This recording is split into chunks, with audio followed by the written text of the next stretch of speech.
Sir, we will be shortly joined by Arjuna sir also.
Sir, Arjuna sir is going to join us.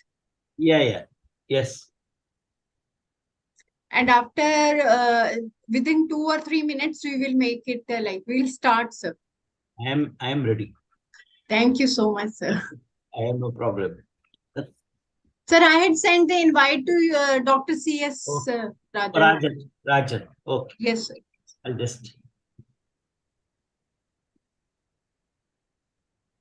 They said they may, because Saturday evening, no? Video क्यों नहीं चल रहा मेरा?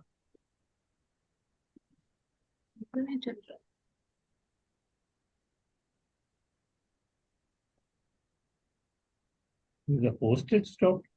What is this? You cannot start your video because the host had stopped.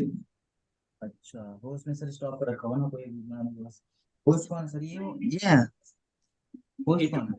It will come, sir. Arjuna sir, namaste. Namaskar, sir. Namaste. So, host have to start the video. Yes, sir. Just a minute. No, done. I'm just lighter way. Good Right. evening, sir. Rajan here, waiting for video to start. Hello. Yeah, Rajan here, sir. Sir, namaskara, sir. Good evening, sir. Namaskara. Video start agilla, sir. I will tell them to start, sir, because they normally do that. Just give me Right. 1 minute. Madam, Anu Reina, madam. She'll be just joining. Sir. Yeah, 1 minute. Yes, sir. Yeah, Are madam. Anu Reina, madam. Yes, sir. Dr. Right. So C.S. 1 minute. Dr. C.S. Rajan is a very senior professor, very well experienced, and of course, we are thick friends for last 3-4 decades. He has joined. Okay. Can you, just enable his video. That's what he was telling. C.S. Clement Rajan. C.S. Rajan. Sir, panelists have all the permissions actually. Just Not for me, ma. like me, no. So initially, just see whether you can do that, because for me also. Yes, sir. Sir, nice to see you, sir. Good evening, sir. Nice Good to see you all. Thank you for spending time, sir. Saturday evening. More than anything, it's cricket time. Oh, though. Yes. I just told sir, so with some thought I will join here. So these are my publishers, sir. So I thought. Yeah. Hello.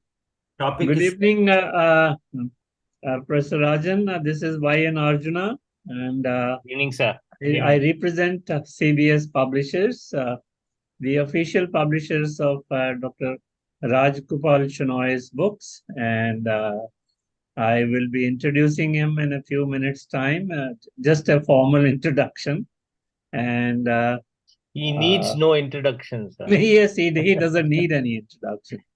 He's a popular figure amongst the surgeons and, of course, the students. Students. And, yes. So, Shall we start then? Arjuna sir, shall we start? yes, please. Yes, definitely. Already. Right. Yes, it's already a few minutes past. People are coming. like we have a good number of people here who are watching, right? Yes. So good evening and namaste to everyone assembled here to be a part of much awaited CBS Author Talks on clinical subjects. Since we did CBS Author Talks on various basic subjects, now we are going to start doing more frequently CBS Author Talks on the clinical subjects as well. It gives me immense pleasure to let you know that CBS Author Talks are becoming the talk of the day, and it's because of all you participants over here, the supporters, the medical aspirants, my marketing and sales team, everybody over here.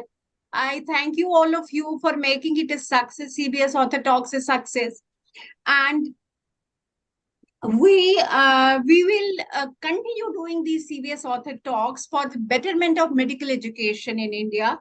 And today, since I must tell you that CBS is a dedicated educational publisher in almost all the health science segments and other technical segments as well. So a big publisher, and having said that, he's a dedicated educational publisher. So this comes true with CBS Author Talks. And I would now request Mr. Y.N. Arjuna, sir, the VP Publishing, Editorial and Publicity from CBS Publishers and Distributors, to kindly present the welcome note in favor of our revered author, Dr. Rajgopal Shenoy. It's over to you, Mr. Y.N. Arjuna. Right.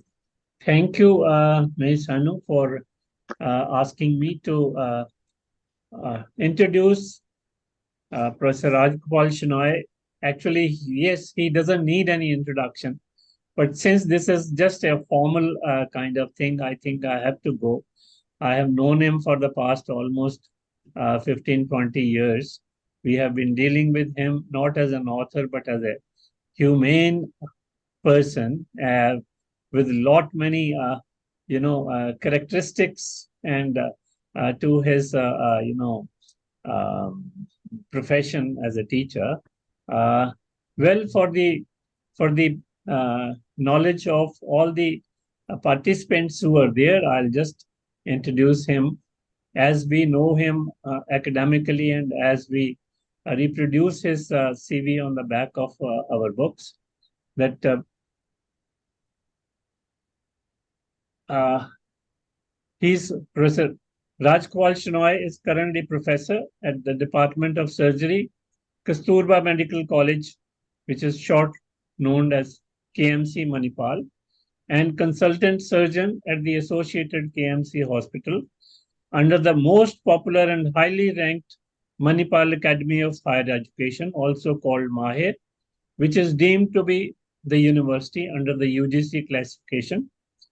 He has been head of the Department of Surgery for quite a number of years and also associate dean at this prestigious college. He has been a brilliant undergraduate and postgraduate students with ranks and distinctions. Professor Shenoy has been faculty of surgery at KMC since 1986, quite a long time, with a lot of experience. He's a surgeon, philosopher, teacher, guide, and an artist. He looks at the things artistically, even surgery, very, very artistically.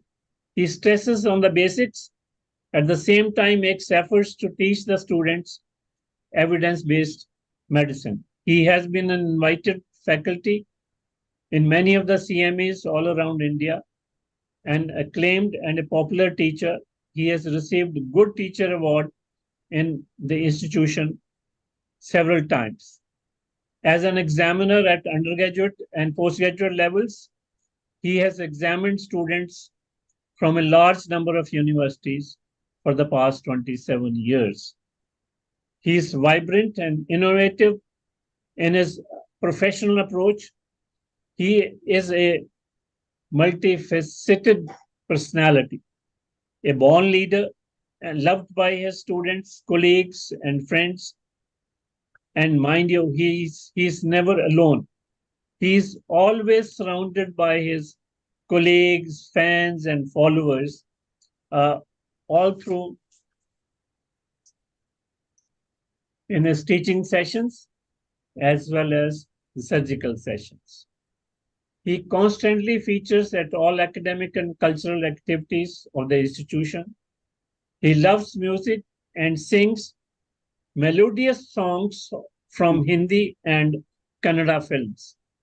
At times, his daughter, who is now completing her DM, also joins him in duets.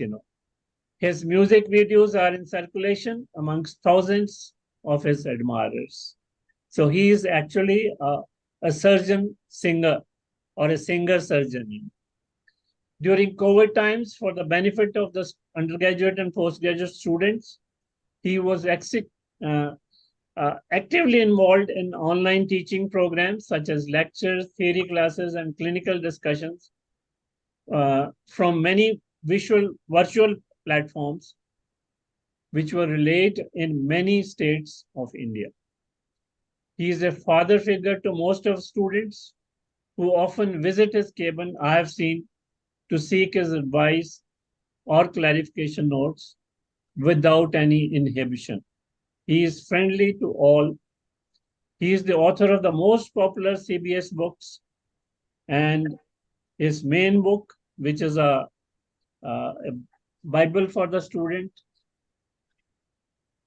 Manipal Manual of Surgery, 6th edition. This book is shaped by the teachers and the students and is popularly bought and read in over 20 countries, which is a big compliment to him.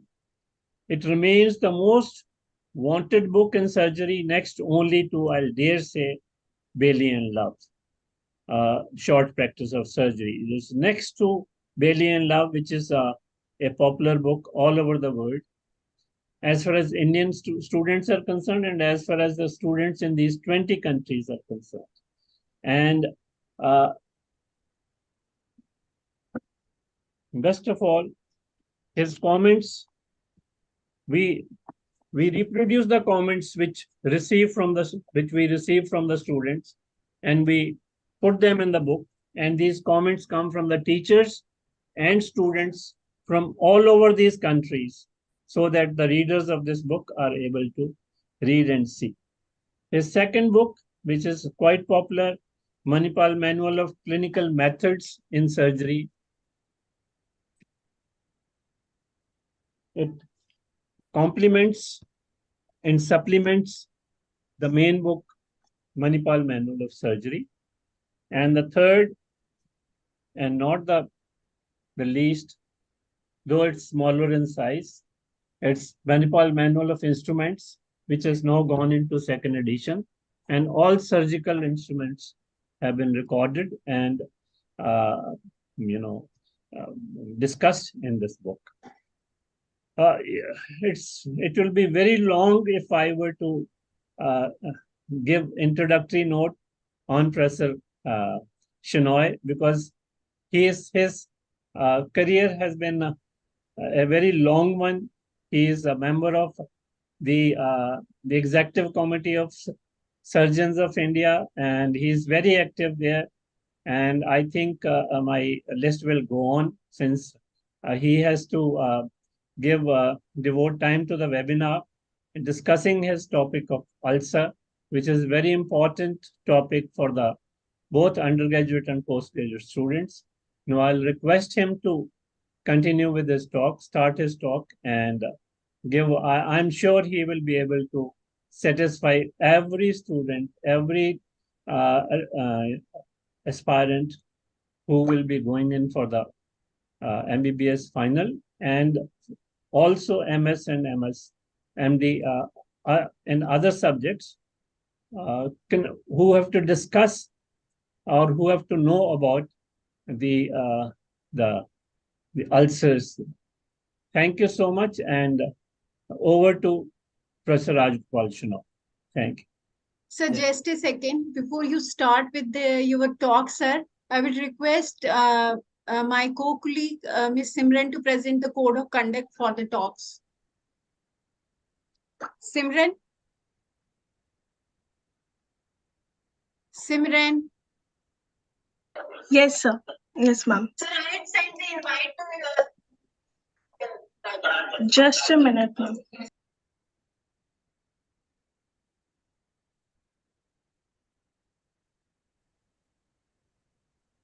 Hello, I hope I'm audible to everybody. Yes. Yes. Sir. Hello, everyone. Welcome to the session. I hope you all are doing really well. I'll just start with the code of conduct for this session. So, all the participants may kindly keep their speakers' mics mute during the session. And if anyone has any query during the session, kindly raise your hands and the moderator will surely get back to you during the session. For question answers, all the participants can put their questions in the chat box, which the moderator will take up later during the session. Special attraction for the attendees are 3 winners will get free books based on various parameters of the participants, free access to ebooks at EduPort for 7 days, 30% discount on books purchased from the website on the day of the seminar, and e-certificates for all the attendees.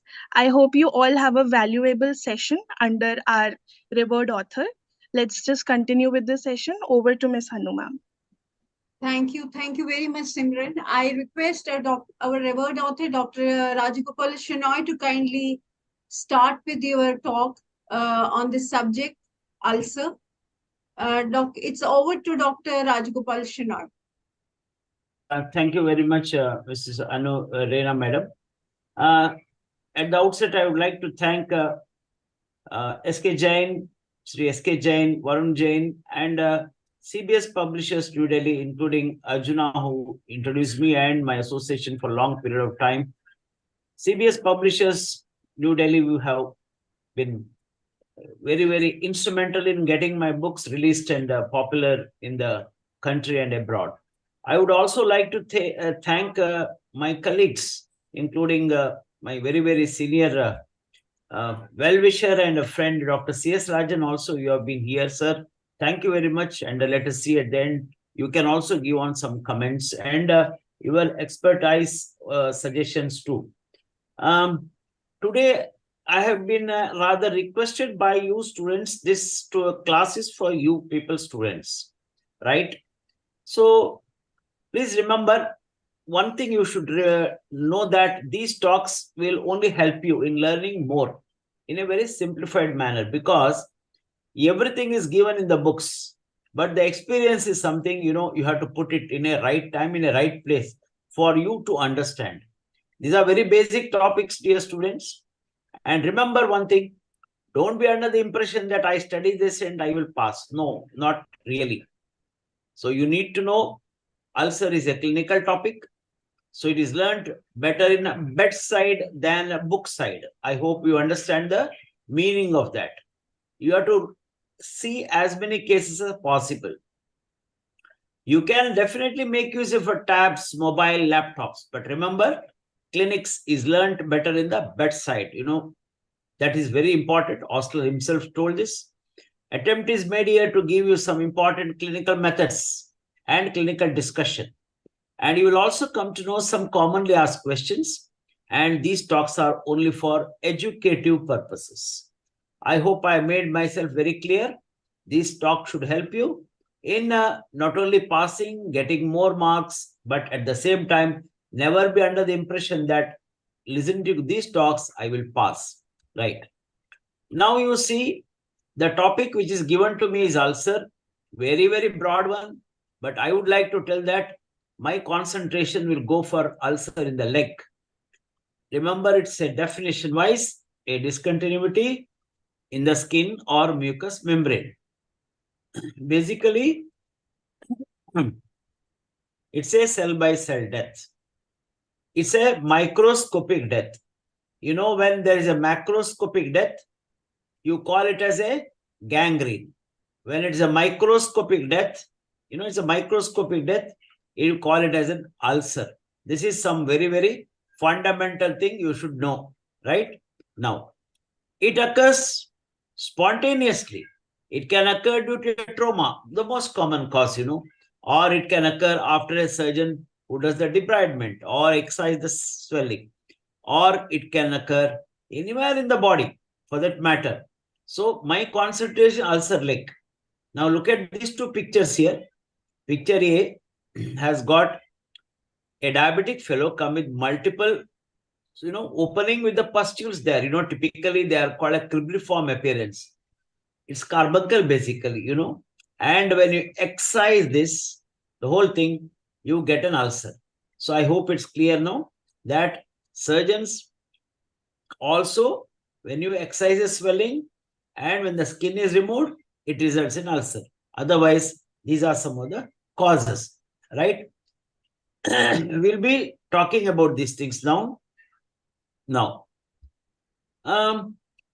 just look at this one table. When you are given a case in the exam, when you have an ulcer over the shin, it can be due to trauma. When an ulcer on the toes, it can be due to ischemia, because distal part in the body, you get limited blood supply, correct? When you have ulcer in your sole, especially diabetic patients, they don't have loss of they don't have sensation. They are called as trophic ulcers. And gaiter area means when we stand, there's a maximum venous hypertension. That is above the medial malleolus, lateral malleolus. That is called a venous ulcer. Why I have put them in red? That is because these four are the most common cases for you in the clinical examination. Now, rest of the things, yes, it is possible. When you have a patient who has you can see the spontaneous ulcer there, right? I hope my cursor you can see there. It's all, you can see the half ear is gone. Actually, this is a big ulcer which has developed spontaneously. So that is a basal cell carcinoma. In the neck, when you have multiple nodes, with that, when there's a small openings, there are sinuses. But when it is a little bit bigger one, you get the undermining edge, that is tuberculosis. Chest wall, you have a lymph nodes there. You have intercostal nodes. You have a rib. So all can be the seat of tuberculosis and ulcer there. Sexually, generally, nowadays, we are not keeping it as a short case or something. Most of them are covered in the skin. However, genital chancres, not very common. Yes, once you see the ulcer means you have to think, is it a sexually transmitted disease? I mentioned about ulcer, the nape of the neck, carbuncle, and ulcer on the scrotum, that is Fournier's gangrene. My dear students, remember, there is some overlap between gangrene and the ulcer. Fournier's gangrene, it's basically a perennial, very necrotizing fasciitis type. When we remove it, ultimately you get an ulcer. But whatever it is, remember in the exam, diagnosis is important, no doubt. But look at this side, you need to know detail about the ulcer. That will fetch you more marks. So you need to have a basic clinical methods. Now, one of the very common question which is asked before we really start the ulcer is, what is the pathological classification? Now, if you look at carefully, I have written that non-specific one category, non-specific. What is the meaning of the word non-specific?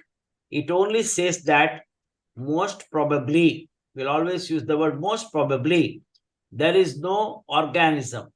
Just to give a commonest example, when somebody injures their leg, whether it's a mechanical trauma, accident, or physical trauma, yes, burns can give rise to some amount of, ulcers, radiation exposure to whatever parts, chemicals.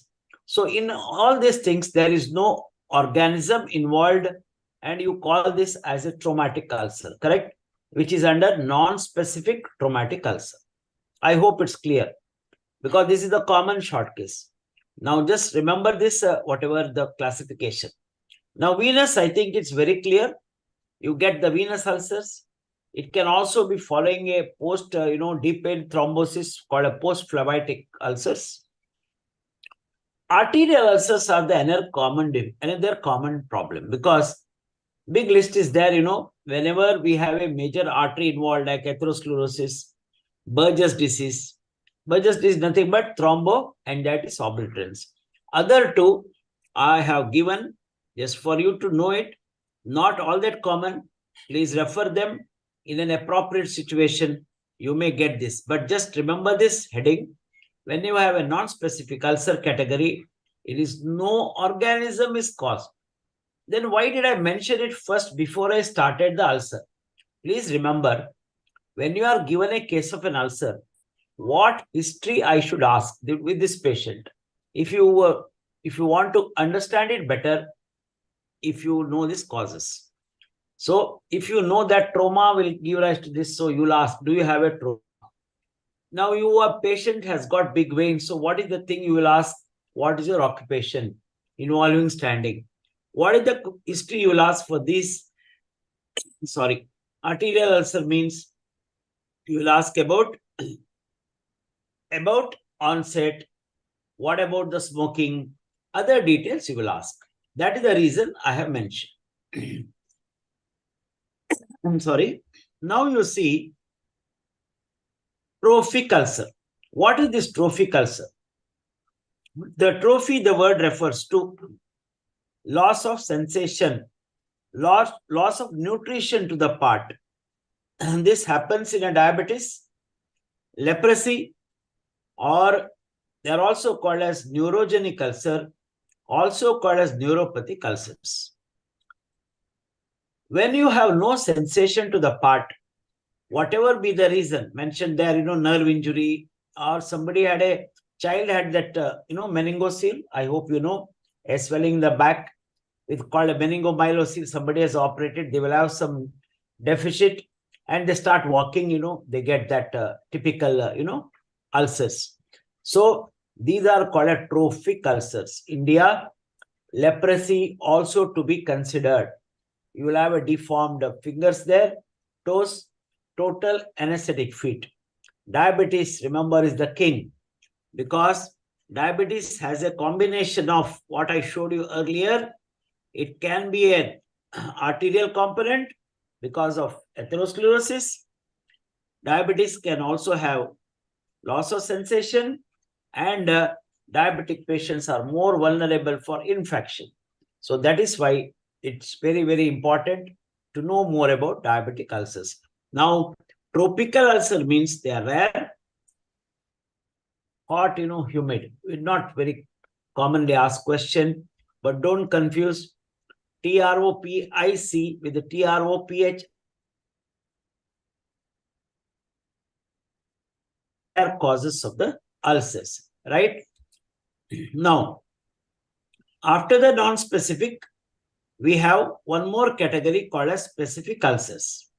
It is due to specific type of organisms. Example, we have tuberculosis, we have syphilitic ulcers, and we have, say, actinomycosis, etc. But remember, there are some here important causes. Organism is responsible, whereas in the non-specific, there's no specific organism. And malignant ulcers means these are the squamous cell carcinoma, basal cell carcinoma, melanoma, etc. They are the separate topic by itself. Maybe some other time we can take. And what is the next important classification is clinical. That means a student, at the end of this, when you see a case, you need to know what may be the reason for the ulcer and in what clinical heading it is present. Is it healing? Is it spreading? I'm sorry, or is it callus ulcer?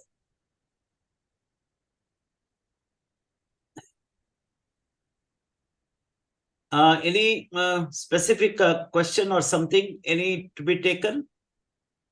Yeah, Dr. G.V. Prakash has suggested about the edge in the spreading ulcer. Sir, I will be speaking about it, sir. So,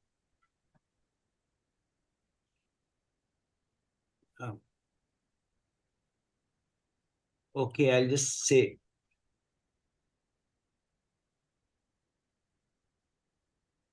So now with this background, we will now try to take important case of an ulcer in the leg, and you have a patient in which what are the important history you will ask.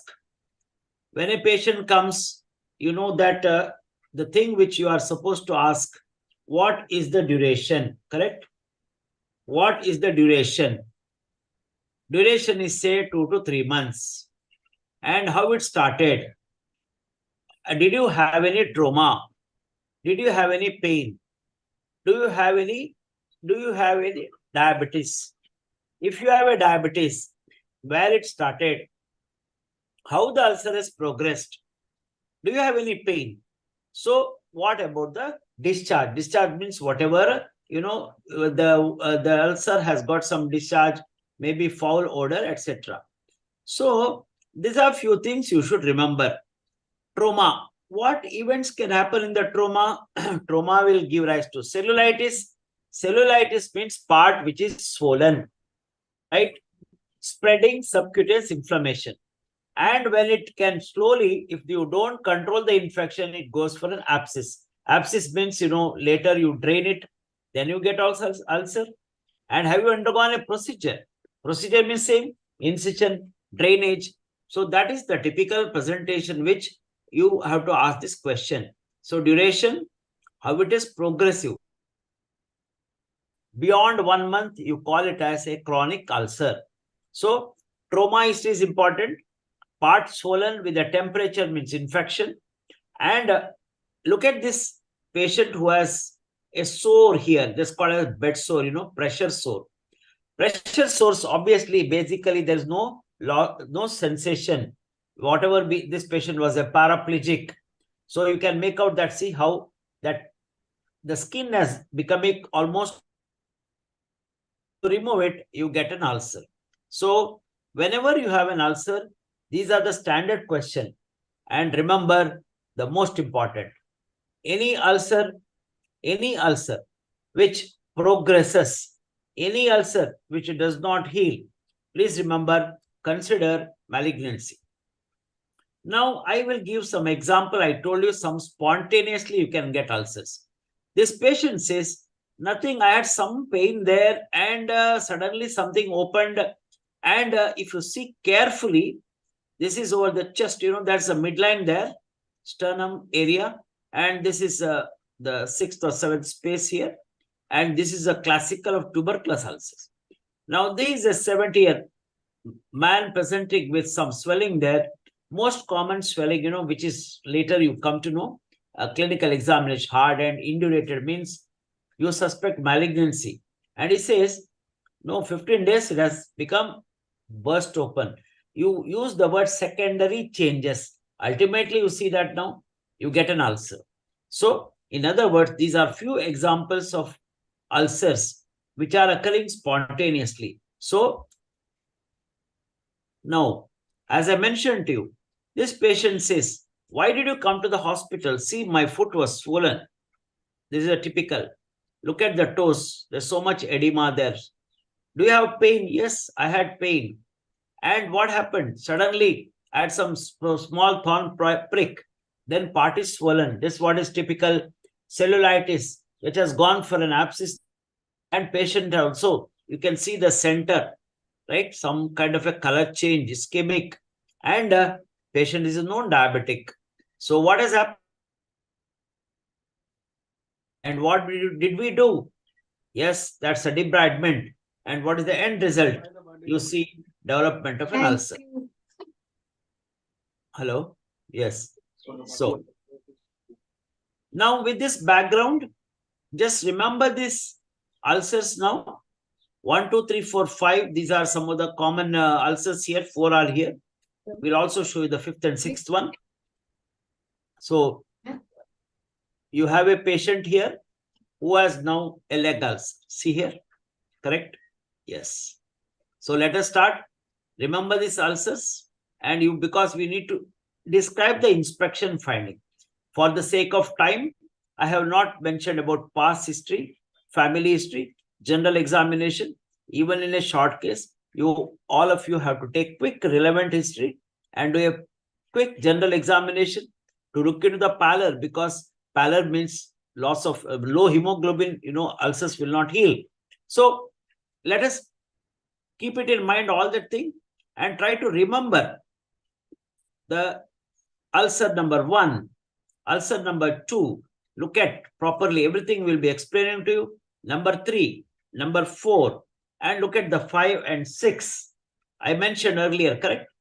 See that toes, which all become black, gangrenous. The portion has become sloughed, almost like a line of demarcation. Once you take it out, you get ulcer. So now let us start with the inspection. So you are given the case. The first and foremost thing you need to tell is the location. The multiple extent, how extensive, look at that here. Look at that, how much the region of ear has gone up to there. I brought it only for the sake of to tell you how much extensive component, even though this is ear. And what is the size and what is the shape? Look at the irregularity. And what is the floor? Floor is something what you see. And what is the discharge? Look at there's some pus there. Now look at this 6 in background. Now try to go back and see now, describe. Yes, there's an ulcer, right? Which is in the middle 1/3 of the leg, right leg. What is vertically? About 5 centimeters. Horizontally 3. Floor is something what you see. It's a single ulcer. You can see red granulation tissue. Now we'll come to the edge and surrounding area later. But look at this, number 2. Size and everything you are told. Extent, you see the heel here and almost middle of the sole region. Plantar aspect. Look at the horizontal extent. Now you see carefully the floor. I said this is red. Now look at this pale, correct? Pale. Now look at this patient number 3. His standing position. Can you see something there? Almost like a, not very irregular, oval shaped like. Floor, very, very, not at all. You don't find any red granulation tissue. And this 4th one I have mentioned to you, right? So this is actually a gangrene, but I brought it here to arterial disease. There is an overlap between the gangrene and ulcer, right? Now, this is what we have done. Floor is what you see, and discharge, yellow discharge means pus. Serous discharge, maybe just a healing. And you will also see this patient. Here it is more than an ulcer. It is like a, ulceral proliferative growth. If you see that edge, we'll be coming about the edge very soon. And look at the blood drops are seen here. So classically, that's brought only to tell you about the discharge. Now, yes, this is an important part. That is the reason I spent some time for you to show this. And look at the edge. Now, what you should remember is, people get always confused. Remember, margin is outside. Outside means normal skin. So, MN, is it remember? Margin. It is a normal skin, correct? This is the normal skin. The line which you get, that's the margin. Now, between the margin and the floor, that is the edge. A, B, C, D, E, F, G, H, I. So, this is I mean inside. So, in other words, edge, you should know it is inside. That means between the floor and the margin is between the normal epithelium and ulcer. And this is how it is. Why I brought this? Because normally when the ulcer heals, you will have three phases. When the ulcer extends, all spreading ulcer, you don't find that. But when ulcer shows the evidence of healing, can you see the thin line here? That thin line is nothing but that's a stage of transition. And later, healed ulcer means with some scarring. So I hope it's clear between the edge and the margin. Now, same picture. Yes. Now you look at that edge, this sloping. See that? Sloping. Now, if you see the B is actually punched out. Typically mentioned for a gummatous ulcer. Gummatous ulcer. Endarteritis obliterans take place almost like a punch. Now we don't see that. It's more of a, some kind of this, you can describe it for a trophic ulcer. We saw it, diabetic patients with loss of sensation, pressure points when he's standing. The C is nothing but undermined. I mentioned about tuberculous ulcers, sinuses, ulcers. When you have small opening, you call it sinus. When it is a undermining will take place, more destruction takes place in the subcutaneous plane. That is the classical of tuberculosis, undermined edge. Now D is elevated. If you look at this, is a basal cell carcinoma, typically elevated. If you can see this edge. And lastly, squamous cell carcinoma, also called epithelioma, will have everted edge. So I hope you have the clear idea what is edge and what is margin. Margin is the one which I mentioned to you. You can see here, it's a margin, regular. Whereas margin, sometimes regular, margin is irregular. So these are some of the important things for the ulcer. When we say where is the location, what is the extent, what is the size, shape, then comes the floor, and then comes the edge, then comes the margin. Yes, what is the floor? Now look at these three pictures here. What you see, like you have a different floors. You have a marble, you have a granite, you have a, a red oxide. Like that we see a slough. You see the picture 1, that is slough. You see that pale granulation tissue, it's not at all healing, that takes very long time for healing. That, see here, that is a typical of a infection is still present. Now on the third one, why this is important? That's important because it depends upon the type of the floor we treat these patients. You can't, put a graft in these two, but you can put a skin grafting later. So what you see in the floor when you are given a case, look at carefully. Is there necrotic tissue? Is there a pale granulation tissue? Healthy granulation tissue is nothing but it's a fibroblasts and capillaries. Are the tendons exposed? More deeper ulcers. Are the muscles exposed? Atrophic ulcer. You may even find the bone. So please see carefully for the evidence in the floor. Now comes the next, and that is surrounding area. Now this is important. When you have an ulcer, you look at the surrounding area carefully. See the pigmentation, very classical, very, very classical of a venous ulcer. Now, somebody can tell in the even chat box, you can put anything you see in this second picture. In the second picture, yes. Second picture, anyone? So somebody has asked for one question called as a pressure sore. Pressure sore is nothing but when you put a lot of pressure, the word itself says those who have loss of sensation, especially bed sore. Bed sores are called as pressure sores, right? And everted edges are nothing but tumor. Tumor proliferates much more than the normal healing. What you are seeing right now in this picture itself is the everted edge. Everted. But what I wanted here was scar. Can you see the scar? This patient had a burns. So burn scar, a ulcer developed which never healed, and that is nothing but called as Marjolin ulcer. Look carefully, surrounding area. Once you have an ulcer, don't mention only about the ulcer. Apart from all that which I gave you the list, surrounding area, pigmentation, any pallor means limb is pale. Oh, that means blood supply is less. It is red, inflammatory, scar tissue. That could be Marjolin's, edema, infection is still present. Because all this you have to take care before you subject the patient for surgery, right? Yes.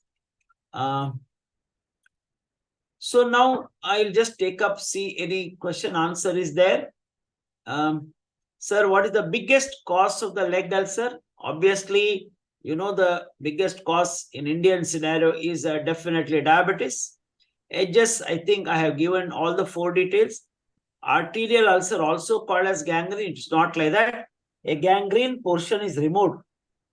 Gangrene is death of the tissue with the putrefaction, dry and wet. Once you remove the gangrene, that portion of the skin and whatever tissue, you get an ulcer. How does the ulcer spread? Is there any microbes like virus, etc.? Oh, definitely ulcer. When you have a persisting infection, to start with, there may not be any infection, like a traumatic ulcer. Obviously, organisms, whether it's the most common staph or streptococci, self-contamination of patients from urine or stools, you can get other organisms which results in a spreading infections. It's more than the virus. It is the spreading bacteria which causes the ulcers, right? Yes, any other things? Yes, somebody has put margolins. That's a good, whichever I told you. Yes, very nice point to say contractures, somebody mentioned. So in that picture which I showed was of more than the contracture, it was the scar tissue, which are vulnerable for definitely for a margolins ulcer, right? How can we differentiate when an ulcer is transformed into some malignancy? Very good question. I'll be talking to you very soon. Now, you start with okay, if you want to answer for that, when you go on treating the ulcer for a long period of time, ulcer is not at all healing. And look at the edge very suspicious way. Look at the edge. And that edge shows slowly extra proliferative tissue. Extra. Edge is everted, not at all healing. That means you may have to suspect my case is probably a turning into malignancy, right? Now, once we have done the inspection, now move on to palpation, right? Now look at the palpation. Like any other thing we say, no? Whenever you are asked to palpate swelling, you have a tendency, local raise of temperature and tenderness. Correct. Absolutely right. But remember, you have an ulcer. There's nothing like a local raise of temperature for the ulcer. Please do not mention that. Common mistake. You can mention the raise of temperature in the surrounding area.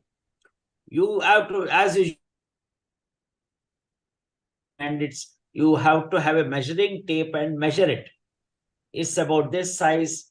It's about horizontally, vertically, any landmarks, bony landmarks. You have to take exactly the location, dorsal aspect, plantar aspect, above the medial malleolus, above the lateral malleolus. So, most important thing is tenderness. Have you looked for tenderness? Trying to feel the edge, especially here. Tender means there's significant infection. So, you have to treat it. Now, floor, the classical teaching, bleeds on touch. It's better that we don't do the test and cause bleeding for the sake of demonstration. As you see here, you can see so much blood there. So what it means is a friable tissue, which means there is a granulation tissue. And in a malignancy, I showed one picture where the blood was dripping. So that means it was bleeds on touch. Now comes the important thing in which we have mentioned, those types of edge. And here, when we start palpating the edge, you have to, one important word you have to bring, and that is called as induration. Now, what is induration? Induration is something like a hard feeling. Remember, in chronic ulcer, I define chronic means more than 4 weeks, the edge will be definitely firm or thickened. Yes, some people use that word induration for that, but classically, the word induration means usually used for malignancy. We say malignant ulcers are hard and indurated. Hard and indurated.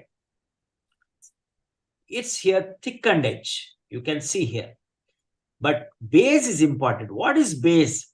What is base? By definition, you should be able to lift the ulcer between your 2 fingers and feel the part underneath.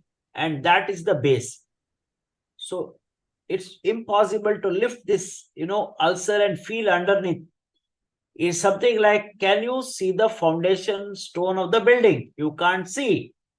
That means the structure or the part underneath this ulcer, what you see is the floor, what is underneath. That is why you need to know your anatomy. What is the structure which is underneath this ulcer? If it is in the dorsal aspect, you have those metatarsal bones. You have the tendons. You know that you have the tendons of extensor hallucis longus. So it depends upon the situation. You have to tell probably the base is made up of tendons or maybe muscles or rightly bone itself. So I hope it's clear, and it is the base on which you look for induration. Remember one thing, malignancy. Base is the most important thing we say, use the word indurated. Age can also be, and also to certain extent surrounding area. Now you just see this. It is difficult to move a large ulcer on the dorsum of the feet or sore even when it is benign.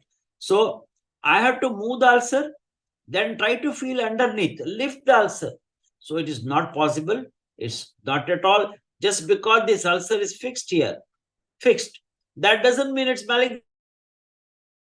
That kind of ulcer.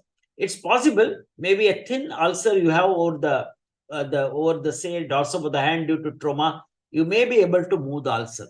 I hope the point is clear. So please do not mention that it's fixed, so I am considering malignancy. Not, you can't lift this ulcer.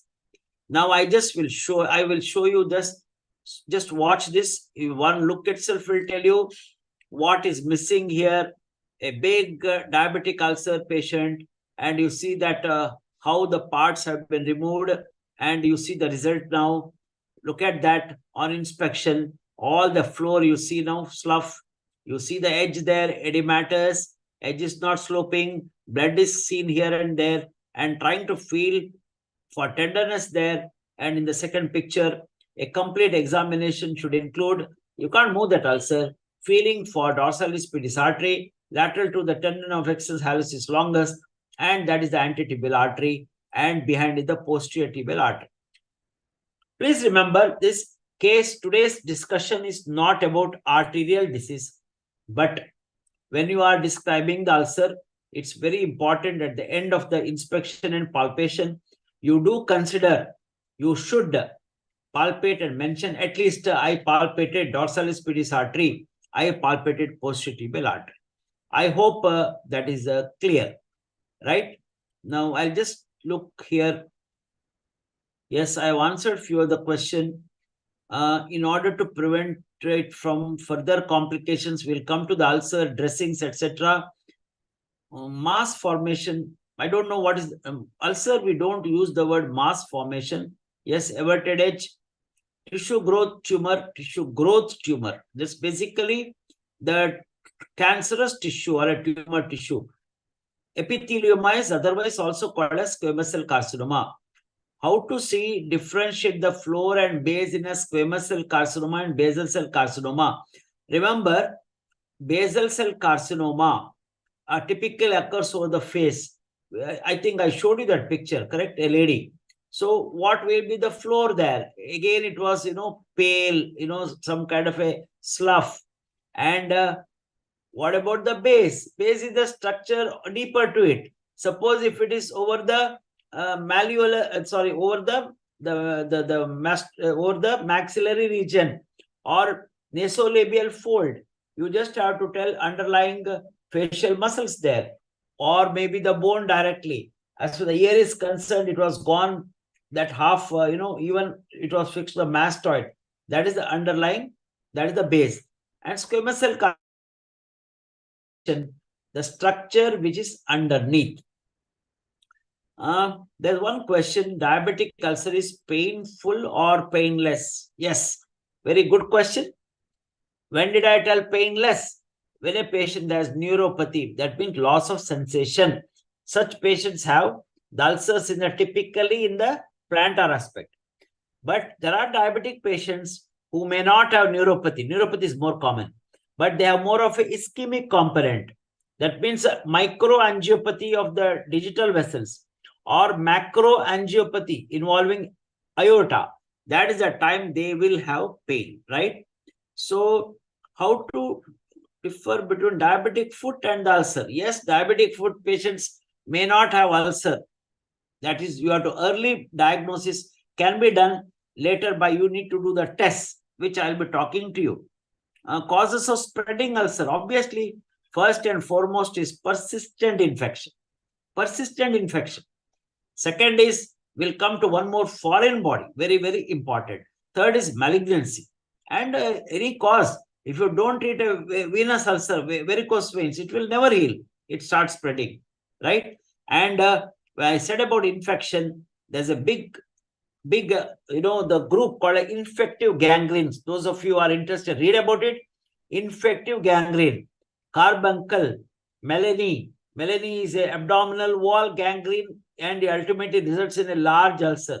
In the scrotum, we have mentioned about fournias, also called as nowadays necrotizing fasciitis. What do you mean by friable tissue? Friable. We use the word cauliflower, like Britishers use the word cauliflower. Whatever we follow the books, most of them, the tissue is, as soon as you touch it, opens up. Rather, it falls off like a cauliflower. That is because of the very, very granulation tissue, which has got fibroblasts and capillaries. So that is what is the meaning of the word friable tissue. Why minimal induration in malignant melanoma? That is because the melanoma, the basic immunity of the individual is relatively less. The highest induration you get in a squamous cell carcinoma, including carcinoma tongue as well as the penis, because of severe desmoplastic reaction. Desmoplastic reaction causing fibrosis. Okay, so base description for common ulcers. No, base is nothing but structure on which ulcer rests upon. So where the ulcer is there, that's the location. I hope it's clear. Yes, between the sore, ulcer, gangrene, degeneration. Oh, yes. Sore, we use the word bed sore. Sore is nothing but again a crack there, crack. I mentioned to you, ulcer is basically microscopic death. Gangrene is a macroscopic death. Degeneration is a pathological word, We say tumor degeneration. It's basically a pathological word. And sores. Sore is another colloquial, the term which is used. I have a sore there, that's what is the meaning of the word. We say Hunterian chancre, sore. So that's what it means. I think fasciotomy done or not, all the treatment will come. So I hope most of the things I have answered up to now. Can I proceed, Reena madam? Yes. Once we have done with the inspection and palpation, there are more important things for you to do now. So again, as I mentioned to you, don't complete just I have done one palpation of the ulcer and my job is over. No. Look for the limb above, look for the limb below, look on the side. There are many things you may get. You see that you have a patient who has an ulcer and temperature of the limb is, very cold. Oh, it could be ischemic. Please check for the pulses, pulsations, sensations. What sensation? Next slide, I will show you. Whether the patient has got deep vein thrombosis, acute deep vein thrombosis, you can't expect them to be there because most of them require urgent treatment. Chronic post-phlebitic ulcers, I mentioned to you, woody indurated leg. Function of the limb, how is he able to walk? Any deformities I am seeing and any regional lymph nodes. So now this is an important slide to check. How will you make a diabetic foot? Somebody has asked this question earlier. Somebody is having diabetes for say 20 years. He may not have ulcer, but you check for sensations. Of course, usually it's to be done with the filament. In the ward, we don't have that filament. We can check with this, cotton there. And this is a tuning fork, loss of vibration sense. So this will give you some idea that whatever I am dealing may be a diabetic foot with or without ulcer. Now, what is this you are seeing here? See carefully. That's what I said. No doubt the toe is been removed, all that has been done. This is clawing. The clawing typically takes place because of the neuropathy affecting the tibial nerve. All these are indirect evidence for you to say this has got patient has diabetic ulcer. So your duty is not just about ulcer, temperature, sensation, pulsations, function, is able to walk. How is this deformities? Any deficit is there? Any clawing is present or any lymph nodes? Somebody had asked me the question in the chat box that in an ulcer which is not healing, how will you suspect malignancy? A good question which I answered. It's not, ulcer is not healing at all.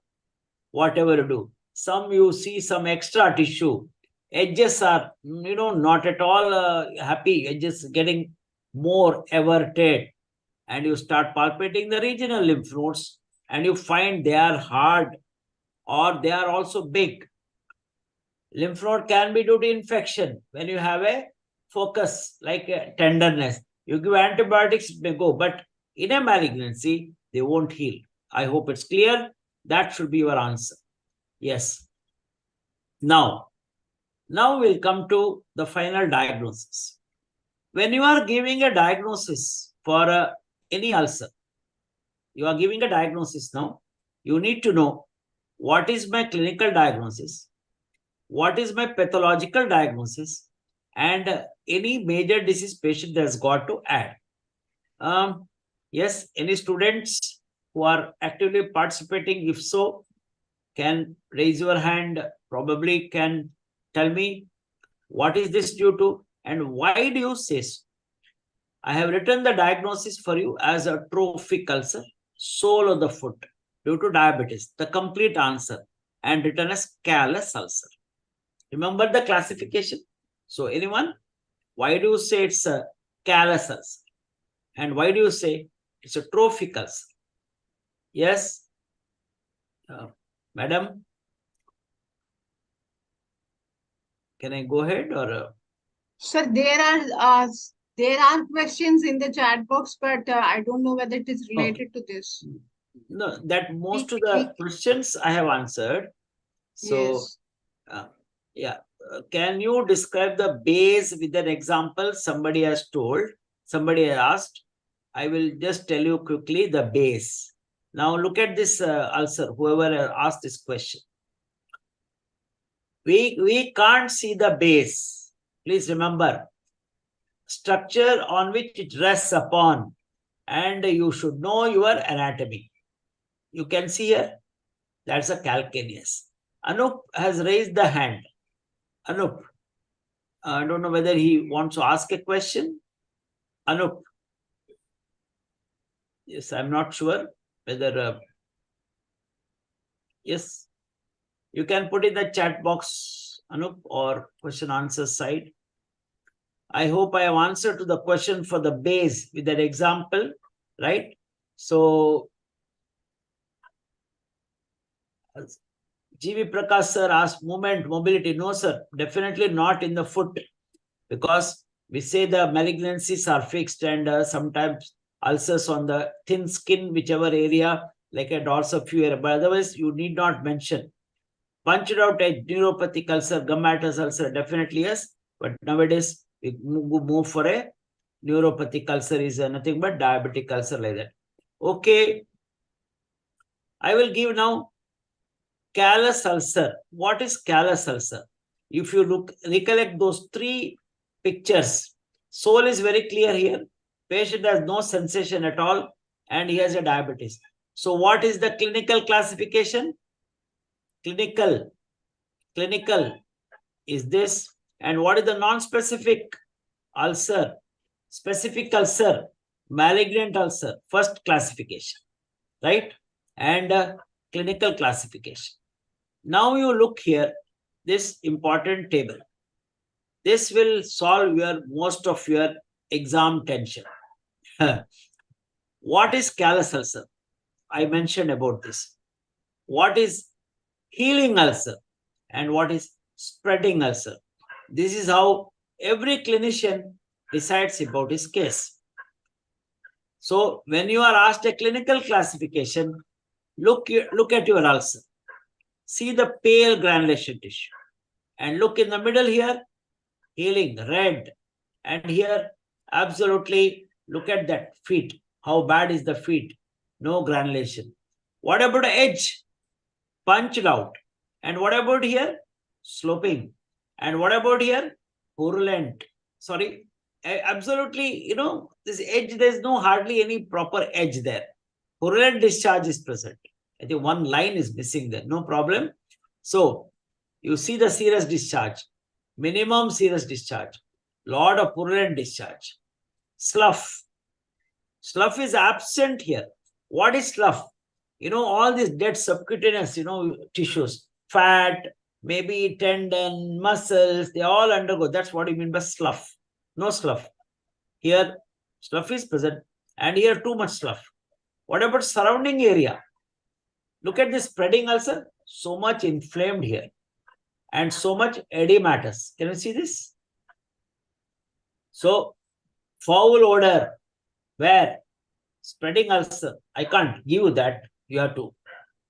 In the ward, when you work diabetic ulcer, you may find active gangrene, etc. And look at here. No foul odor. And here, it can be present if there is infection. So, yes, if anyone has any questions at this stage, yes, I'll just correct a little bit here. That's all.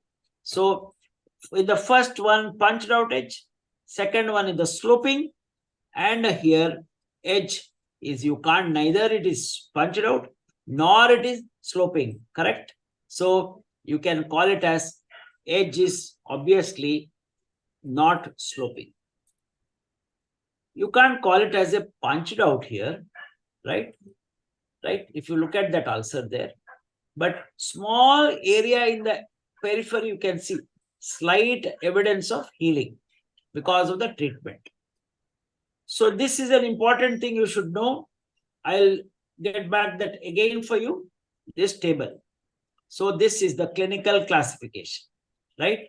So then what was the clinical classification is callus, and pathological classification was non-specific. Under that, it was a trophic ulcer, and it was due to diabetes. This is how you should give a complete diagnosis. I've given one example. Whereas here, this was a traumatic ulcer. See that? Trauma was the cause. And now it is healing. And this is, of course, another case of diabetic ulcer. So I'll just see in the chat box. Punched out is over. Can we say callus ulcer is thick? Yes, definitely. The edge will be thick. And a dry surrounding, yes. That is because of the neuropathy, there is a loss of even sweating, autonomic neuropathy. It's, yes, possible. All depends. Can ill-fitting footwear affect the ulcer? Definitely. All pressure points, those who are especially having a, neuropathy, not only neuropathy, the way in which you walk, sometimes can give. Callus ulcer causes, sir. Callus ulcer, basically lack of nutrition or lack of sensation. I gave an example to you. A typical diabetic ulcer, which is occurring in the plantar aspect. Whatever you try to do, because he has to move, he has to walk, he has to put a lot of pressure. So that becomes ultimately callus. In fact, my professor used to tell callus ulcer as careless ulcer. Callus means whatever you do, it doesn't heal. Is callus ulcer only related to trophic ulcer? Not trophic, sir, trophic. It has to be here. Trophic, T-R-O-P-H-I-C. It is not necessary. Trophic ulcer. Callus means if you are not treating the ulcer properly, if you are not at all treating the ulcer, nutritional deficiency can give rise to an ulcer. Also, I'm not necessarily in the leg, in some other area. There are many causes, including I mentioned your systemic causes. So where basically when you have any ulcer with a pale granulation tissue and some kind of an edema there, it is neither healing nor in between. You use the word callus ulcer. It will be there for some months, That is what it is. So there is a question in the webinar chat that, sir, is there any solid foolproof theory about pathogenesis of recurrent aphthous ulcers? Recurrent? Is there any proof theory about pathogenesis of recurrent aphthous ulcers? Aphthous ulcers, sir. Aphthous. Aphthous. Oh, this. Sorry, I think I don't know about the latest theory. What he is talking, it could be related to aphthous ulcer, referring to oral cavity. Okay, I understand. Correct. It's aphthous. Correct. Yeah. Aphthous. Yes, sir. Aphthous is related to oral cavity. Can be due to infection, can be due to viral theory, it can be due to anxiety. There are many causes of aphthous ulcer, right? So probably today we are talking about, we'll concentrate more on the leg ulcer. As I mentioned, ulcer can occur anywhere in the body, lack of skin or loss of mucous membrane. Okay, right. Yeah, what is that? Good afternoon, sir. Any solid foolproof theory? Yes. I'm not sure as of now. Whatever I have given you, few causes, because of this is some problem which is difficult to treat after ulcers. Yes. Now, we'll move on to now the most of the questions and chat box I have answered. So have you answered this question? During ulcers, if not treated, then slowly touch and pain are lost that area? 1 minute. During ulcers, if not treated, then slowly touch and pain lost in that area. Or during ulcers, if not treated, then slowly. Definitely, the loss of tissue means lot of whatever area. You have an ulcer, you have a large ulcer, where the neural endings and subcutaneous tissue, everything is destroyed. Obviously, when it occurs with some kind of a scar tissue, so that is a time where you may lose even pain and touch. But all depends upon, but ultimately it heals also with some kind of a contracture. So that's the answer, I think. Please describe tuberculous ulcers. Tubercular ulcer, there are 2-3 varieties, which is occurring in the skin. It was known very well. Nowadays, you don't come across. Lupus vulgaris is the term which is used, for the tuberculous ulcers. Typically, if you do not treat, they spread, no doubt. I mentioned about the pale granulation tissue. Tuberculosis is always pale. People call it the apple jelly granulation tissue, like apple jelly. The edges will be undermining because more of a subcutaneous loss and not much of a discharge, But don't confuse this to a tubercular lymph nodes which undergo caseation, then rupture. You better use the word in that time when you have small holes like that is sinus. But when it's spreading, yes, then you get classical tubercular ulcers. So tubercular ulcers can be due to skin itself can get involved in the process of tuberculosis, right? In the face, the classically called as lupus vulgaris. So there is a question from Janish Prajapati. Is there any greater trouble or side effect associated with ulcer? It's not the question of trouble or side effect, For every person, whatever nature who has given this body is the, normal body. When you have an ulcer, depends upon the cause. If there's a traumatic ulcer, it will be painful. If there's a very infective, it is painful. Venous ulcer patient can't even do his normal activity of occupation, standing, going to agriculture, doing all this standing profession. Patient who is having ischemia will have a severe pain and ulcer.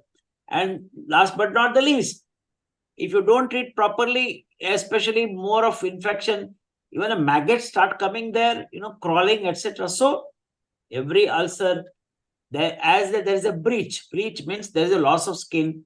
They are more vulnerable for infection. That part you should remember. What is the first diagnosis of leprosy or myelomeningocele caused ulcer means? Okay, what your question I understood. Why do you say leprosy?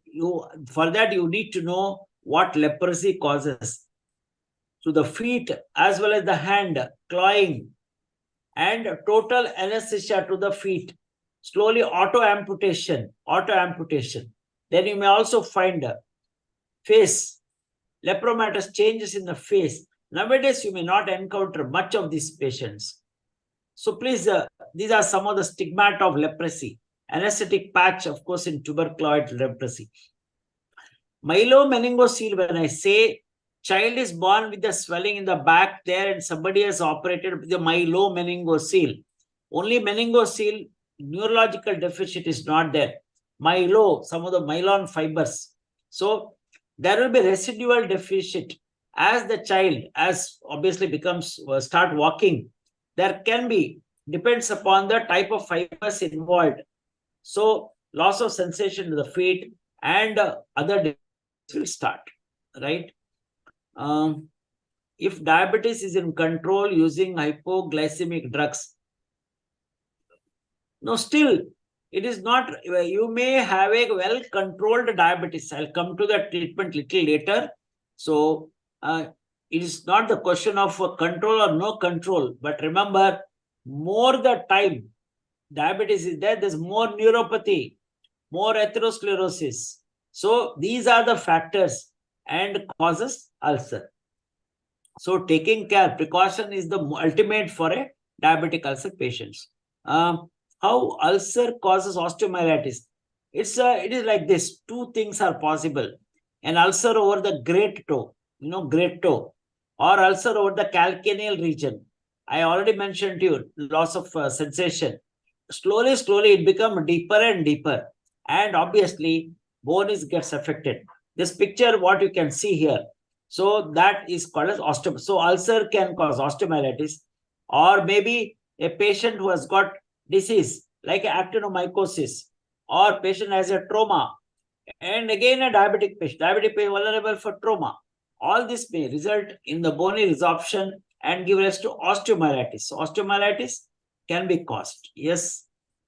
What should be the standard precautions? Yes, definitely a feet examination, that I think will come later for advice.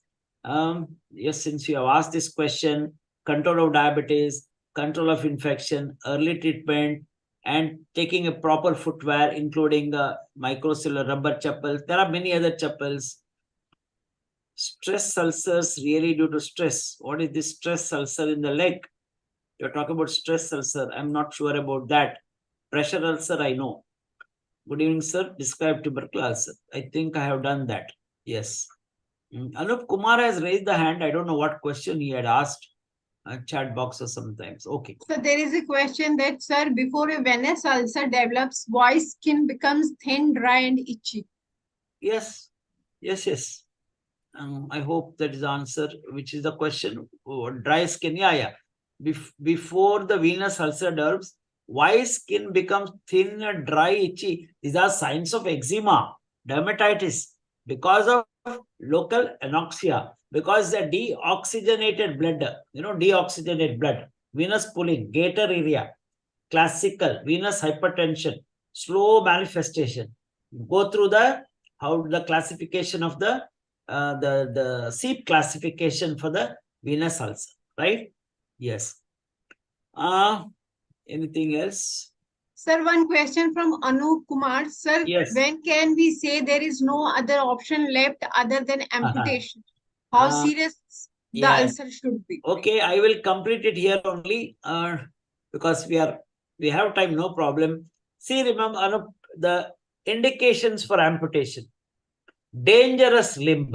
The limb is dangerous means, say, malignant melanoma may not be related to today's issue. Large one, spread everywhere. Dying limb is acutely ischemic limb. Dying means patient has got high toxicity, high-grade fever, counts are 24,000, 40,000, diabetic ketoacidosis. So, dangerous limb, dying limb, ischemia I mentioned to you. Most important thing in a diabetic patient is the spreading infections, which are life-threatening, deadly, Deadly means if you do not treat it, he will die, because that is a life-saving.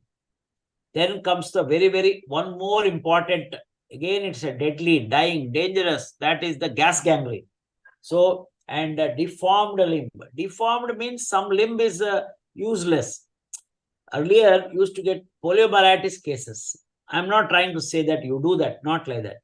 If the leg is of no use, there's no point in talking about saving the limb. That may land with the amputation, and today you get a better prosthesis. So here in relation to this, if you see, I will show the later why amputation is done. But otherwise, you don't do amputation for ulcer. I hope it's clear.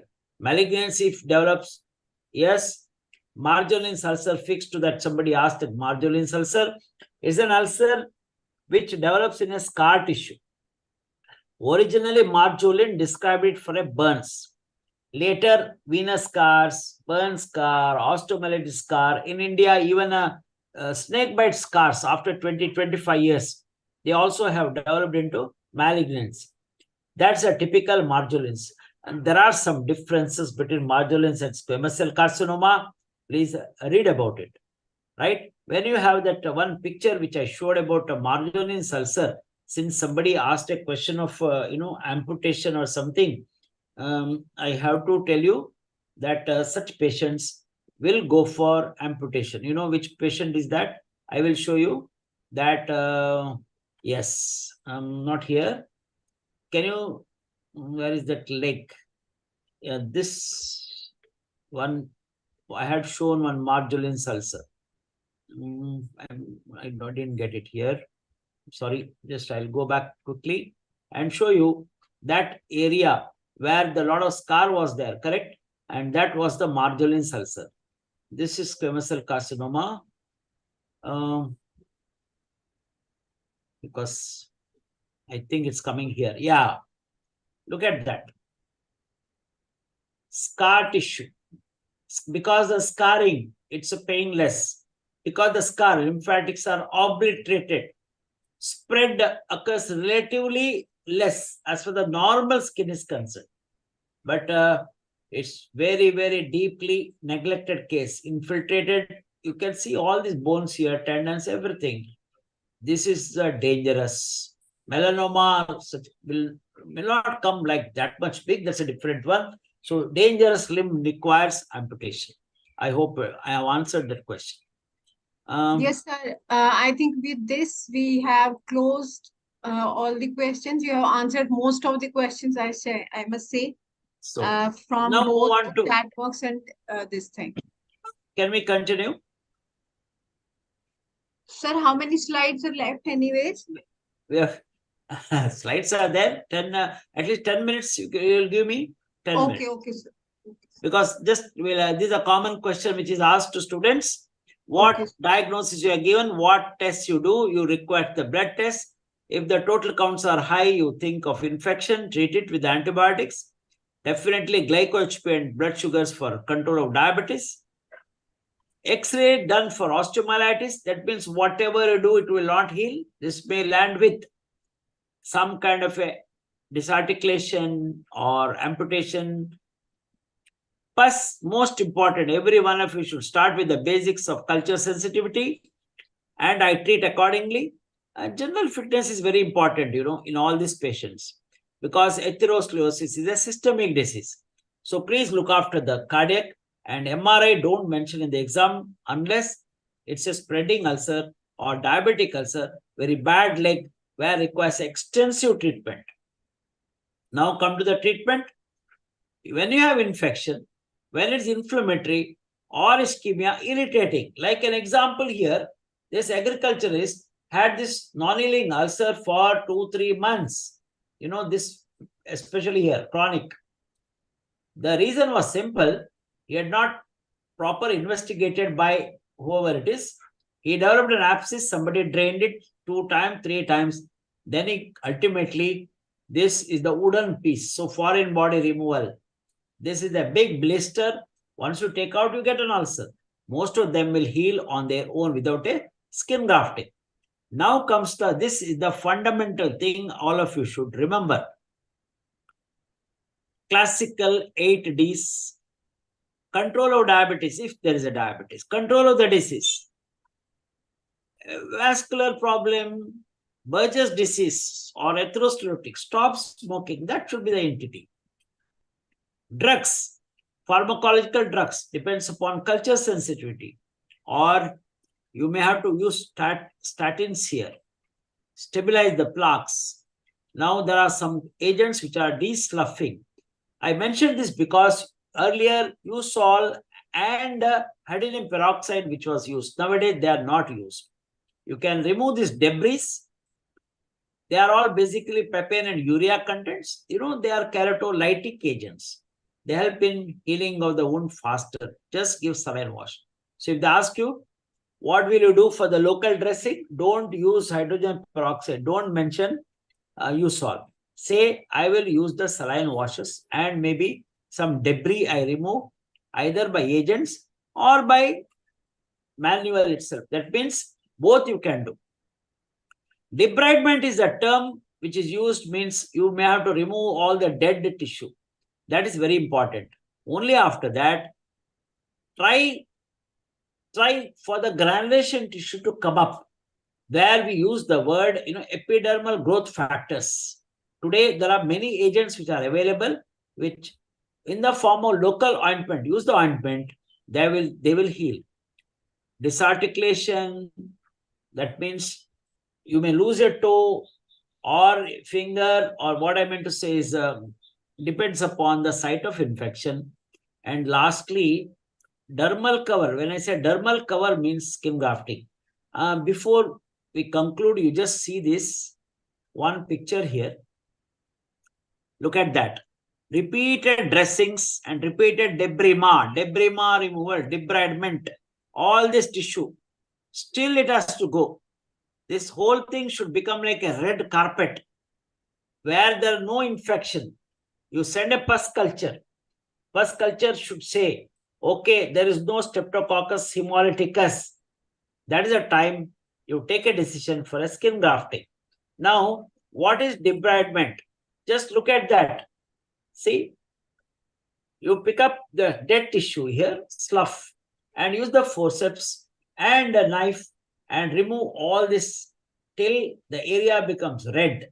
Once this is called debridement.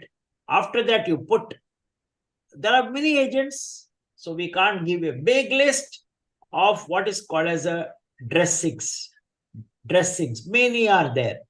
Silver-based ointments, epidermal growth factors, collagen-based ointments, sheets. Many are available for the promotion of the healing to occur fast, including vacuum-assisted closure, VAC therapy. Once everything is done, the case is for a grafting. Commonest question which is asked, Humby's knife, and look at this. What you take out is the split skin graft and how you applied, and just see this procedure quickly. Look at these videos. I hope you can see in your mobile or pads. Better you watch. See, skin graft is taken from the thigh with the Humby's knife and applied over the, see this picture here, third picture, the recipient area. The assistant is also doing the meshing of the graft. You make a small nicks there so that whatever fluid that collects or blood collects should come out. It should not lift the graft. You should fix here either with the staplers. Nowadays staplers are done, or sutures. How nicely it takes up. So this is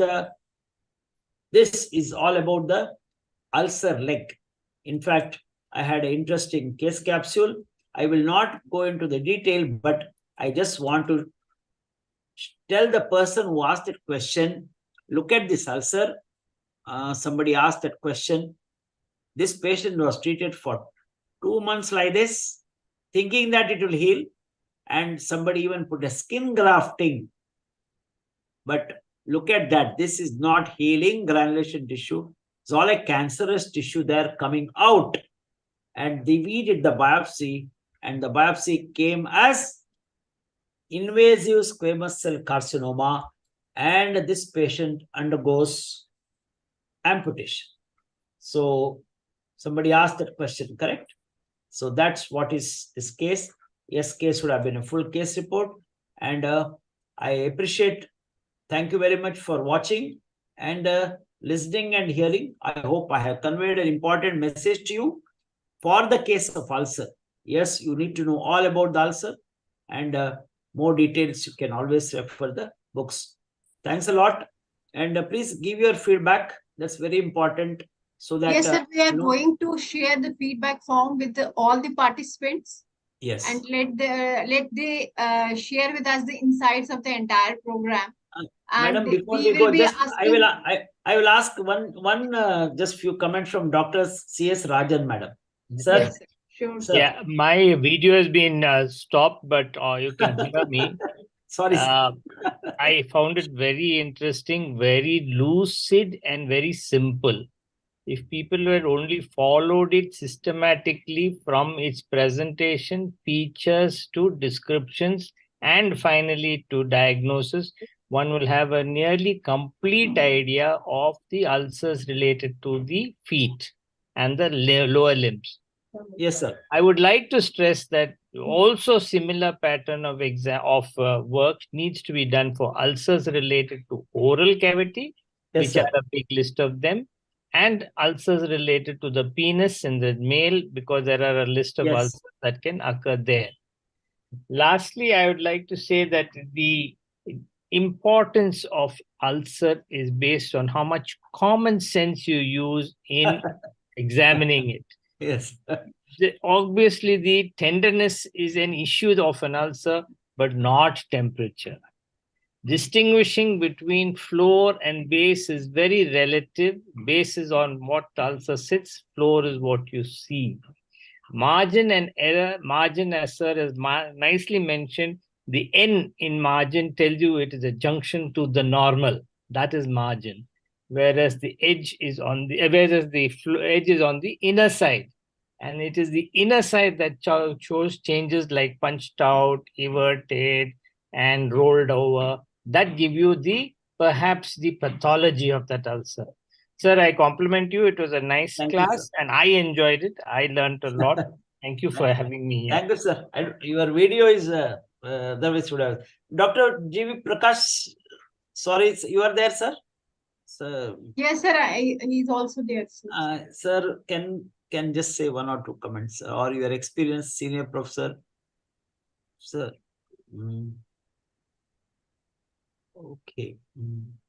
Yes, madam. I think they would have. Yes. So I think we are at the moment going to, we are at the moment to wrap up this session for the day. And I must congratulate and thank you, sir, very much for this wonderful session. And I'm sure that this, the topic on the ulcers is going to help the students who are going to appear for the exams, or who are who have to just read, who are now going to read the surgery books, who are now going to be in the 4th year and who are going to give the exams. For both of them, it was a very important session. And towards it, I thank all the participants who are available here, who have taken time to understand the entire the ulcer, the entire thing about the ulcer, what Dr. Shenoy has put into the presentation. And I must thank all the panelists over here, especially Dr. Rajan and Dr. Prakash, being a part of the panel. I would request now Mr. Y. Arjuna to kindly give your words to wrap up the session for the day. As a closing remark for this session. Right. Thank you so much, sir. You have given an in-depth and exhaustive talk on describing the tumor and given us all the aspects. I think when I was comparing it with, in the meanwhile, with the book, I think you have revised all the chapters in which tumor is described. And I think it's a gist of all that a student wants to know. You have given the clinical examination. You have given the differential diagnosis, final diagnosis, prognosis, and also the treatment. I think it's a wonderful talk that you have given, and we have imbibed almost. I believe that all the participants have imbibed what you had to mention, and which they will be able to, keep it in their mind while appearing in the examinations or writing for their exam. Now we will look forward, I think, to another session, maybe sometime later on the next important topic. Whenever it's convenient for you, sir, we will be very happy to have another session on another topic. Thank you so much. You have given us so much of time. You have spared your time. I believe it should be conducive in the promotion of the book, and also it might help, the feedback might help in revising the text while we are now planning the next edition, sir, of the book.